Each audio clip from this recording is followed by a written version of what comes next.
hoy. ustedes. Mira, y si hay algo que del lado de la medición que caracteriza a Sonora es la volatilidad.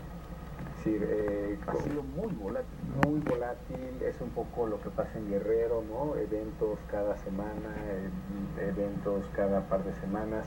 No hay forma que el electorado no lo resienta o no le llegue la información. Un día sale un tema de un avión, luego sale el tema del otro avión, luego sale un tema de una empresa, luego, en fin, es información que a nosotros, dependiendo cómo se mida, cuándo se mida, de pronto nos genera mucho ruido. Y por eso se mueven tanto también las encuestas de Sonora. Así es, no todas, es decir, sí en Sonora, pero si vemos Nuevo León, por ejemplo, Nuevo León está muy estable. No, pero digo la de Sonora. Sonora sí. Se mueven, un día uno está arriba, el otro se acerca, está rara esa volátil, acción. está volátil. A ver, tú que has cubierto campañas durante muchísimos años, ¿al electorado no le molesta esta guerra tan frontal? ¿Tiene alguna repercusión? En principio sí, Vivi, pero lo que pasa es que también es información que el electorado va incorporando, ¿no? Y depende del tipo de información que reciba.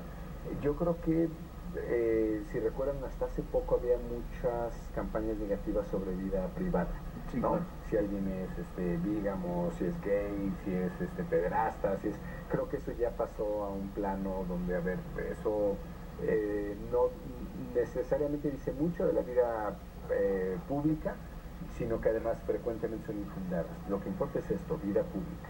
En las democracias... Sí, porque un tema fiscal sin duda lo es.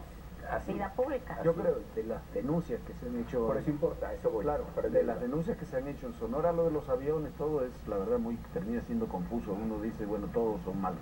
Pero sí me parece, habrá que ver qué es lo que dice el SAT, lo que dicen las autoridades finalmente, pero me parece que es el que tiene más carnita, mayor sustancia de todo lo que se ha presentado. A mí lo que me llama la atención que después del desplegado muy duro de Javier Gándara, el lunes en la mañana, que se le publicado en casi todos los periódicos, negando terminantemente los hechos, lo que dice el PAN en la tarde-noche del lunes no es ya que eso no es verdad, sino que se tendría que dar toda la información completa de todos a los que le condonaron. Es como el tema de las grabaciones, ¿no? Sí, claro. Es decir, se condena el acto como tal, pero no se niegan necesariamente el hecho, ¿no? Eso que es un poco lo que está ocurriendo. Pero bueno, dejemos Sonora, ya platicamos.